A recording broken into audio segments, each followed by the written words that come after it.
Hey guys, what's up? Welcome back to another update of my Ikea Labrynth deck, and this is going to be for the post-release of Age of Overlord, which came out on Friday of this week. And yeah, I want to talk about the deck, how the deck has changed, some cards I added. It definitely is not a budget deck anymore. There are quite a few expensive cards in the actual deck, and yeah, before the release of the actual Age of Overlord, I did take the deck out. Um, without any of the new cards to two different tournaments, and I did pretty well with it. Ended up getting first place at one tournament, fourth place at another. I played a total of like 8 to 9 rounds. Two-rolled every matchup except for one where I ended up losing in time. But I'll talk about that a little bit later. So for this deck profile, I'm gonna basically just go through over the deck, and I'll stop by anything new or cards I want to talk about, or something that performed well or something that performed poorly. We'll stop by those and digress a little bit. But if it's nothing new, I'm just gonna go through it as quickly as I can. All right, so let's go ahead and get through it. Uh, yeah. So first off, we got our boss monsters: two lady and one lovely. Pretty normal there. Okay, and then we were doing two areas, and let's go ahead and stop here and talk about this card, and how it impacted the deck. By the way, I'm also playing 41 cards rather than my usual 40, just trying to fit everything in here and in sort of preparation for transitional rollback, which when transitional rollback comes out, it will change this deck a little bit more, and this deck will probably become tier 1 for sure. As of right now, it's still a tier 1 deck, but probably not the best tier 1 deck. Where when transitional rollback comes out, it's probably going to be the best tier 1 deck. Probably not tier 0, but tier 1 for sure.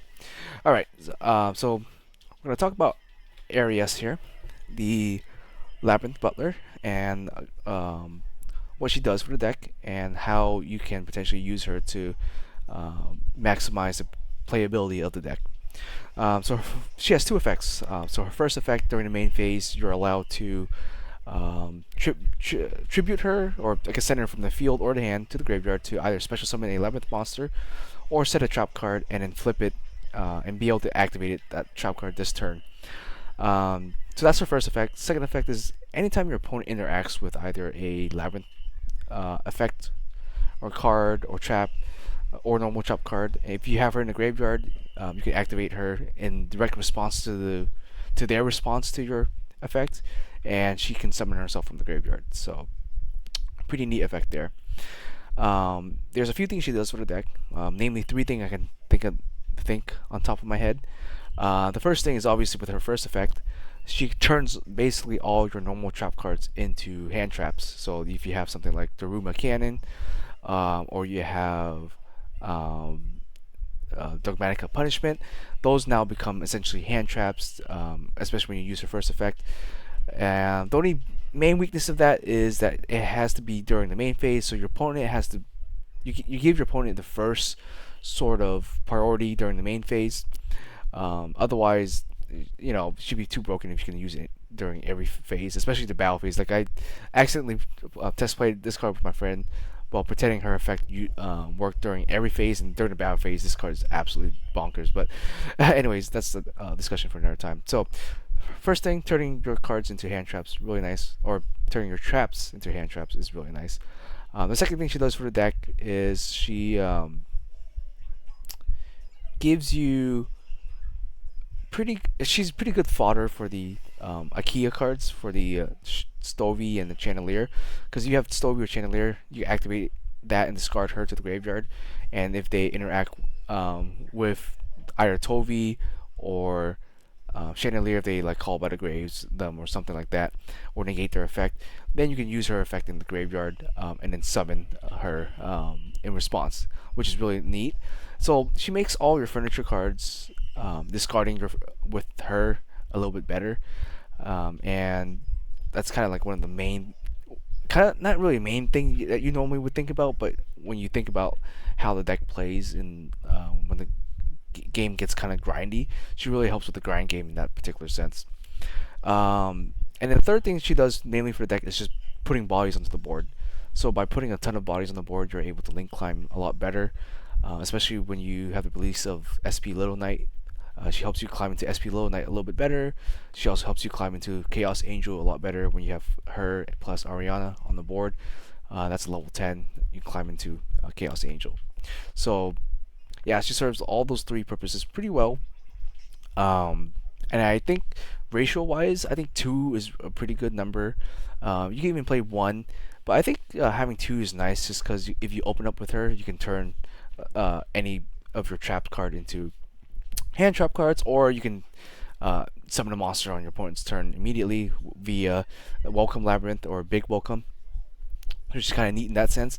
She works a little bit better than Clue Clock. I definitely like her better than Clue Clock, because with Clue Clock, he's got a couple weird conditions, right? So for him to even work that well, yeah, you need a furniture like Tovi or Stovey or Chandelier or Tovi for him to work at all, because he needs to be able to see a card being discarded for a cost of a Labyrinth card in order for him to summon himself from the field or from the graveyard to the field, because that's also his other um, sort of other like limitations that in order for you to activate that trap card that you set, you need to control a Labyrinth monster. So if you don't control a Labyrinth monster, then Clue Clock doesn't do anything. Where Arias over here doesn't require any monster on the board, doesn't require a Labyrinth monster, doesn't require anything. All she requires is you to have her in your hand or the field, and any sort of trap card. It doesn't have to be a Labyrinth trap card either. The thing with Clue Clock is he's limited to activating mostly your Labyrinth trap cards if you have Stovey or Chandelier. With Arias, it's just basically anything that you want, so that's kind of the neat thing. Obviously, the main weakness of Arias, as I mentioned, is that she can only be used during the main phase, where Clue Clock you can use it during the standby phase, the end phase being the best time to use Clue Clock, or maybe even the battle phase, where Arias over here is a little weak on that. So that in that sense, it's a little bit more balanced, but I still like Arias over Clue Clock for turn zero purposes.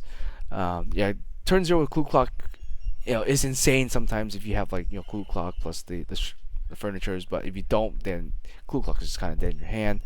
At least from my experience, right? So turn zeroing with Arias seems to work out a little bit better. Alright, so next off we have the triple Ariana. Then we have, for the rest of the Labyrinth engine, we have the 3 Chandelier, 3 Tovi, and 1 Clue Clock. If you decide to play more Clue Clock, I would just put it at 2 as max number. I would not play Clue Clock at 3. So that's it for basically the entire Labyrinth monster engine. Yeah, the 2 areas is going to work out pretty nicely for us there. Next up for non-Labyrinth engine, we have the Kashira Fenrir engine here. And this card, throughout my 2 locals that I went through, performed very, very well. Like, this card was able to out a bunch of Mirror Jades. It forced my opponent to, like, imperm or ash this thing before they can do anything. Just being able to summon Fenrir and then having a big activating Big Welcome, having a target bounce back to your hand, and something out Lady is really nice, or something out Lovely. That's the really neat part about Fenrir. And anytime Fenrir was ever dead, I just used the furnitures to convert him to engine pieces. So he served his purpose really well. And even when you open up with 2 of them in hand, it's not even that bad, honestly, because like I said, you're most likely going to open up with one of the furnitures or a way to search the furniture, and so he can always be really good in the deck. Throughout all my games, I kept 3 of them. I never sided him out, never replaced with him. He was just good overall, going first or second, like just the best card to see in your hand. You can play 2 of them, but I like playing 3 just because I want to see them in my opening hand, and the fact that if you draw 2 Fenrirs, then it kind of sucks if you don't have a third one in your deck. I had never drawn all 3 Fenrirs ever in like one opening hand, so I'm not really too afraid of that. And even if that does happen, it's not the end of the world. Yeah, so triple Fenrir, the card that overperform, I think, for sure. And for the hand traps, we got triple Ash Blossom, works out pretty well for everything, and then double Nibiru. So I'm going to talk about Nibiru a little bit. So Nibiru, throughout my weekends that I did play him, I felt it was probably the weakest hand trap out of everything. But I think that's namely due to my local scene. A lot of people like to play branded decks, and Nibiru doesn't really do too much against branded because they kind of just don't summon all that much. Or my interaction was so good that my opponent was never able to summon more than 5 monsters. So Nibiru never really got to see much activation. I think I only activated one time against branded Chimera, or sorry, Chimera Runix, and that was just by sheer luck. Like he decided to summon a fifth monster, and I just Nibiru'd him and discarded Nibiru with the one of the IKEA furniture cards. Outside of that, didn't really care for it. Even test playing against my friend, it really went off. Maybe I need to go somewhere that has more Unchain or Rescue Ace decks for Nibiru to see more of an effect. On Master Duel, it works okay, right? Like Master Duel, if my opponent gets greedy, it punishes them. Or if I max C and they Ash Blossom, or they call by Haunted max C, and then they decide to like go ham, then Nibiru really does punish them. But otherwise, other than that, it's kind of like an okay card. Like I just end up just signing this card out almost all the time. Even going second, I just end up just signing out Nibiru and putting something else in. But I like Nibiru. It's kind of like a safety net to punish those greedy decks. It's nice to know that you have it in your opening hand and not.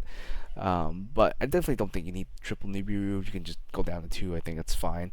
And I guess playing 2, you sort of decrease your chances of bricking. Because if you draw 2 Nibirus, it kind of sucks. But that never happened either. So, whatever. But yeah, double Nibiru, I think. You could play like Drone Lockbird instead, maybe, or some other more impactful hand traps. But Nibiru, I think, is still a relatively strong card to still keep in play. But definitely not my favorite hand traps for sure. In terms of spell, pretty simple: triple pot and 1 Labrynth. Then for traps, you have 3 big welcomes and then 2 small ones, and it's pretty standard. I have triple imperm. This I think this is a really good impactful hand trap compared to any other hand traps in the format. Only other one is maybe Ash Blossom, but I definitely like imperm. And just opening up multiple of these is kind of nice too, just because you can use multiple of them during the same turn. Where Ash Blossom, if you open multiple Ash Blossom, it kind of sucks, and it gets stuck in your hand sometimes. Where imperm, you can fire them all off if you wanted to. Next off, we have 2 Skill Drain.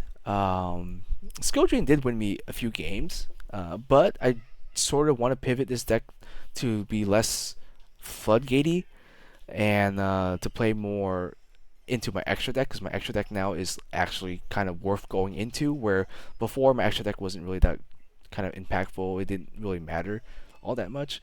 But nowadays, I think with the release of SP Little Knight, and you have what's his face, Typhon, it's a little bit better to go into your extra deck, and so Skill Drain kind of doesn't really need to be played anymore. I'm still keeping 2 copies in for now. When Transitional Rollback comes out, I'll probably take it out. But against decks that don't have an out to Skill Drain, it's been like a blowout. Like I flip it out, flip Skill Drain, and they just kind of sit there and pass turn for like 2 or 3 turns. So like it's one of those cards that it's like, you hate to see it, but you love to see it at the same time. Sometimes, right? So like, if you're in the grind game and your opponent has better graveyard effects, then Skill Drain is just gonna screw you a little bit. But if your opponent just has no outs to this thing, and you have like a pretty decent board, then your opponent is just gonna lose. They're just stalling for information at that point, right? So yeah, doing 2 Skill Drain. Eventually we'll probably cut this out, or at least put it to the side. The next off my one of traps, we have double Daruma Cannon, 1 Ice Prison, and 1 D Barrier. They're all pretty good. Probably Ice Prison is probably the weakest one of them, but I definitely want these in now because of areas where she can turn these into like hand traps. So if your opponent tries to link climb or whatever, you can areas and basically eclipse their entire board with the Daruma Cannon.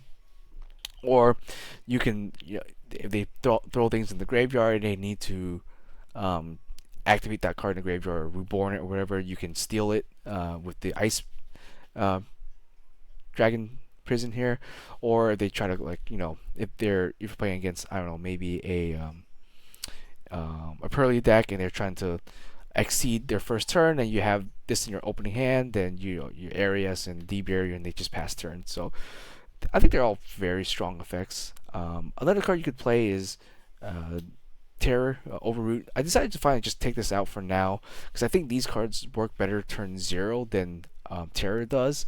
Terror is a great card, but I don't think it's as good or as usable as these cards turn 0 with Arias. Um, that requires more testing, I think. That's one card you can play.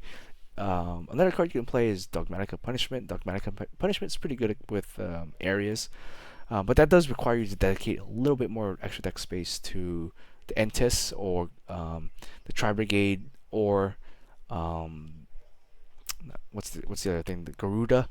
I didn't want to dedicate any extra deck space to that, so I decided not to play Dogmatica Punishment. Plus, Punishment also locks you out of your extra deck, so I decided to not play that because I want to go into T-Fall and things like that. So decided to not play Punishment at all and just stick with these for now.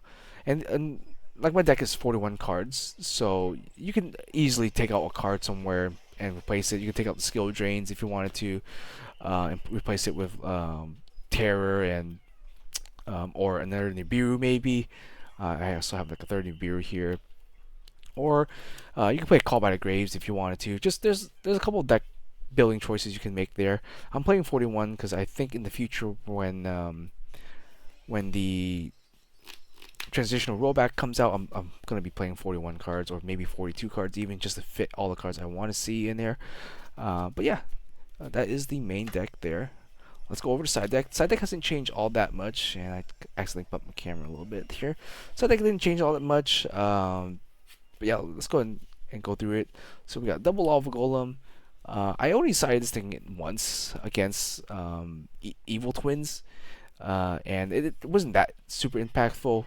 But I Lava Golem them and ended up taking one of the Lava Golems with what was it? Relinquish Anima. Because I was playing Relinquish Anima in my extra deck at that time. I'm not playing it anymore, but I summoned that Clue Clock and then Relinquish Anima, the Lava Golem, and then was able to beat him for 3,000. I got the Clue Clock back from my grave using its effect or its special summon effect. So that's that's here. This I mean, Lava Golem is just interesting card, right? Like it's it gets rid of all the problematic things. And I think most people are just sitting on 2 monsters anyways. They're not really sitting on like 3 or 4 monsters, like when Sword Soul was being played, with like 3 or 4 monsters with Omni Gates and Interruption. Most people are sitting on like maybe 1 or 2. Dragon Links is sitting on 1 or 2. Unchained sitting on 1 or 2 monsters. So I think Lava Golem is probably the most impactful one, and we don't really need our normal summons that much, if ever. So I think Lava Golem is better than like the Kaiju's, better and more flexible than raw spear mode. So yeah, double Lava Golem. Phantasme, double Phantasme. I never got the chance to use this card because no one in my locals was playing any sort of Link Climb deck. I played against so many branded decks I got kind of sick of it. I did see a couple of Sprites deck, but I didn't bother summoning this or citing this in for Sprite. This is namely for Unchain and Rescue Ace. So I'll keep it in my set for now, but yeah. And then we have one of each of the Isiju Shufflers. Pretty good. They work really well for me. So I'm definitely still going to keep it in the side deck. And then one of each of the Bistro cards. Not super important, but still pretty good card to have. One Harpy's Feather Duster. And then each of the searchable viruses. Eradicator was pretty good. Used against Branded a lot. Simi Archfiend also used against Branded and a few other decks. Not as impactful as D Barrier for sure, but it's still a nice card to have.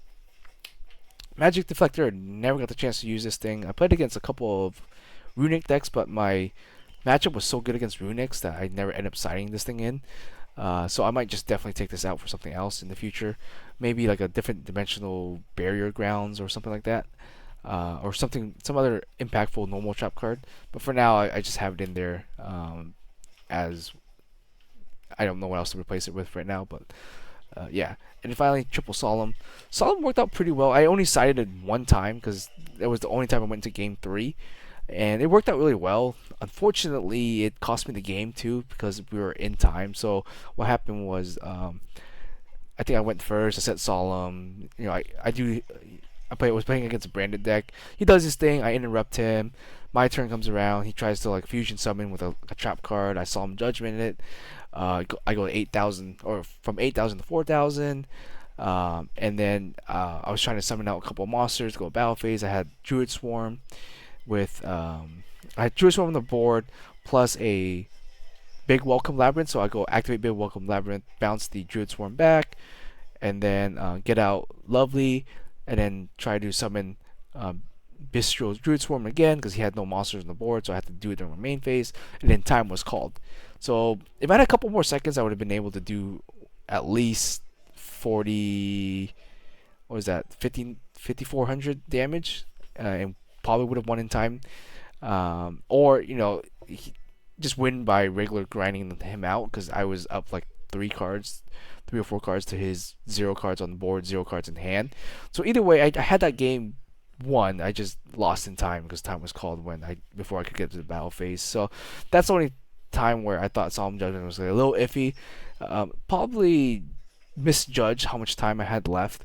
In hindsight, maybe I should have played Solemn Judgment, but I still like the card. Like it's still generally really really good. Um, and I think my game 2, if I just scooped earlier and just went to game 3, would have been fine too. Um, but yeah, that was the only like time where I thought Solemn Judgment wasn't that great, and I think that was just my fault for not giving myself enough time. At my locals, I played against a ton of branded decks, and so I ended up siding this a lot right here, and this just worked out really well.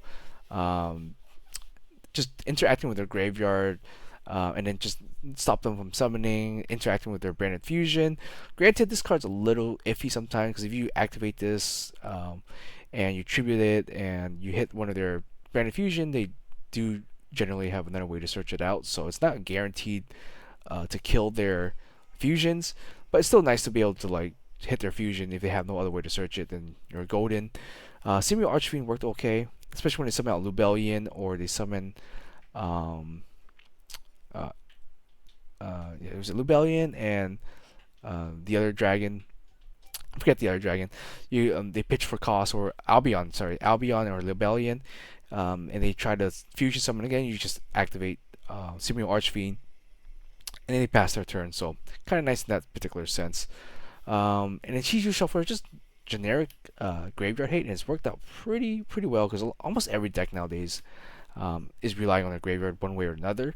And this I like this a little bit better than the Bistros because Bistro only really works against light and dark decks, and not every deck nowadays are light and dark. You have Fire Rescue Ace, and then you have like um, the other non light or dark decks.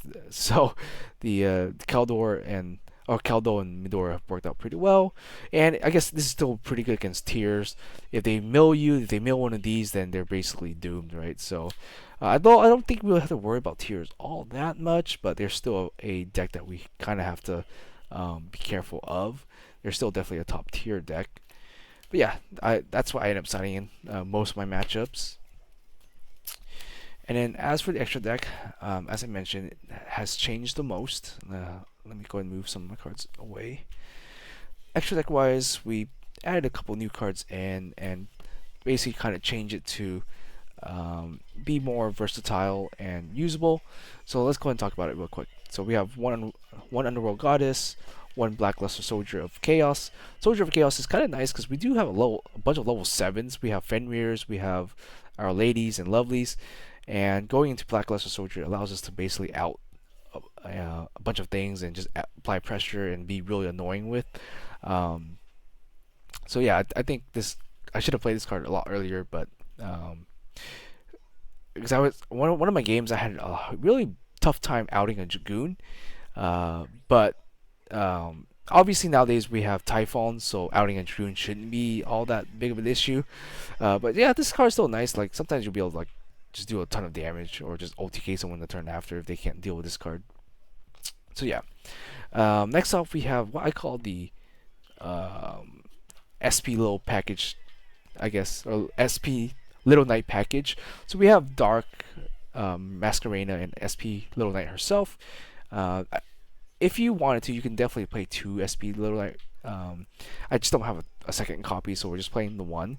Ideally, we would have IP Masquerena plus a monster to be able to Little Knight our opponent during their turn. Ideally, that rarely ever happens, so I don't think you really need Masquerena. You could just play double Little Knight. I do think Dark is really nice though, because you can go Dark. You could just go two monster of any kind you have. You have like I don't know, Ku Klok plus a Tovi. You go into Dark. If they have a Dark monster, you reborn the Dark monster, and then you link that Dark and this the monster away into Little Knight, and you can banish a card and have Little Knight up as a interruption during their turn. So I think Dark is actually kind of pretty good in the deck right now. Yeah, just playing one of each. Not much to really say about them outside of that. And obviously, the Little Knight has just been an absolutely broken card. One of the best generic Link 2 monsters ever printed. And as long as she doesn't get banned, I think she's always going to see play in almost every deck. At least moving forward, right? Next up, we have Triple Mudcracker. You probably don't need three, but you know I just have the room, and I do play Pot of Extravagance, and so it's sometimes nice to have three copies because I have banished two copies one time, and having the third is kind of nice. Then we have one Zeus here. Not much to say about Zeus, and then we have his brother, the next broken Exceed monster, Super Star Slayer, Typhon, Sky Crisis. What a long ass name. So this card allows us to out basically any crazy board, and it's also a fiend. So if we do play Big Welcome or regular Welcome, it we can still summon him from the extra deck, and even though we're fiend locked because this card is a fiend. So ideally, you summon out Ariana, user effect, she gets negated, and then you just summon this thing on top of it, and there you go. Or you summon a furniture, and you summon this thing on top of the furniture if your opponent special summon twice from their extra deck for whatever reason. So yeah, really good card. Definitely play two, maybe even three, just because it's always going to be usable. And since we're playing Pot of Extravagance, you probably want at least two copies of this in your extra deck. So if you you don't have a high chance of just banishing the one copy that you have. Ideally, if you were able to keep this something like, let's say you have Lovely, then you went on top of this, and you don't use this effect. You wait until the next turn, you attack your opponent, and get turn after. If they don't get rid of Typhon, then you can slap a Zeus on top of that. So that's one way to kind of Zeus in this particular deck. Although it's really slow and really situational, probably don't recommend it. But that is an option there. Our other way to Zeus is with this package, the DD package. Now this DD package is probably not as good anymore because you risk your opponent Typhoning you if they have it. So if you go Wave King Caesar and then you slap Deus Ex Machina on top of it, and they activate during their turn, they summon out a Typhon of their own, then this card is kind of bad. But I had extra deck space right now, so I just kept it in. Honestly, if you had the cards, if you had the Chaos Angel, I'd probably just drop this package right here, play Babushka, and play another Chaos Angel. Speaking of which, I'm also finally caved in and got the two Chaos Angel for the deck. I didn't buy a third one just because I'm just gonna wait for the reprint to get a third one. They're a little expensive right now, but I wanted to get these because in January when the traditional rollback comes out and makes Labrynth even better than Chaos Angel, I think it's gonna shoot up in price even more. So might as well pick them up now while they're relatively okay. I wouldn't say they're affordable, but they're you can get them for around like 60 to 65. So not the end of the world. But yeah, this package is, the Deus Ex Machina package is just kind of funny when um, your opponent just doesn't really read what he does, so he can kind of be pretty decent. He's also another way for you to get double a Zeus with, I guess, 4 materials easily. And getting out double Ariana is not that difficult. There's a bunch of situation where I go double Ariana, go into this, and then you can either, if this gets banished, then you can go in Zeus on top of that, or if not, you go into the Visor King, attack with it, and then go into Zeus, and you'll have basically a 4 material Zeus. So that comes up not as much, but that's the utility for that. And yeah, and obviously Chaos Angel, really good card. Not much to really say about it. Does a lot for the deck. And yeah, so that's the entire deck profile there. Um, and I would say it's no longer technically budget because the SP Knight and the Chaos Angels were pretty expensive. Sky Crisis went up in price. I managed to get it at a decent price there. And then as for the rest of the deck, the RES is not too bad right now. You can get her for about $12 to $15, so she's not like the worst secret rare to buy. So she's pretty relatively affordable. Deck wise, what's going to change in the future is definitely when we get transitional rollback. We'll be dumping the skill drain probably, and then upping our interactive traps in that sense. So let's talk about the how I did this weekend, or not this weekend, but about 2 weekends ago. So as I mentioned, I went to 2 different tournaments and ended up getting placing pretty high. So at the first tournament I went to, I played a total of 4 rounds. It was about maybe not that many people. It was maybe 11 or 12 people. Ended up getting fourth place. So first round I got a bye, so I didn't really get to play anything. Second round I played against Branded. That's where I lost my first match because I lost it in time. So I went 1-2 there. Third match I played against Red Hot Archfiend, structure deck, type deck. Ended up 2-0ing that. Third match I played against another Branded deck, ended up 2-0ing that. So with that record, I ended up getting fourth place. Then I went to another tournament where this one had, I think, about 20 to 30 people. Ended up getting first place in that one. First round I played against Chimera Runix, and Skill Drain did a lot of work for me against that deck.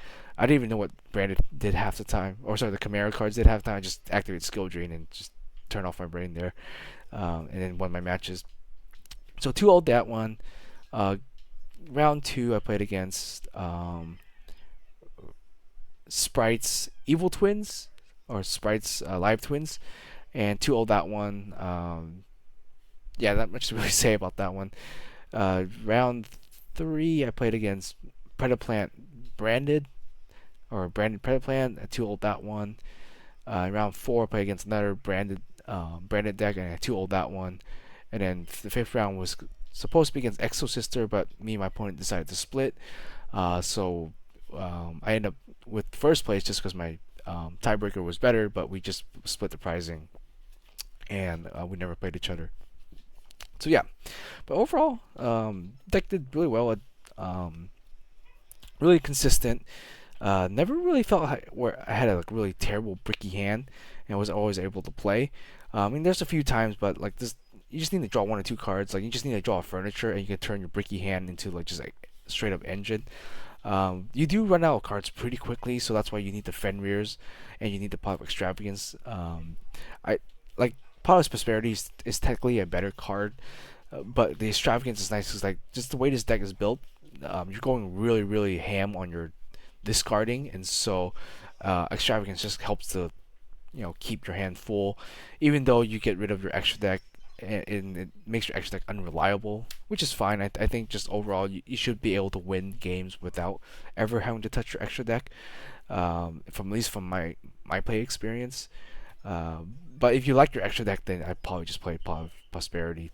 But my philosophy is that like my deck doesn't really have any 1 card starters, so I don't really need to dig for for it. Maybe you want to dig for Ariana or Fenrir or something like that, but I don't think it's really worth it. And then we also don't have any board breakers besides Fenrir, I guess if you call that a board breaker. So we're not really digging for like uh, we're not really digging for combo pieces.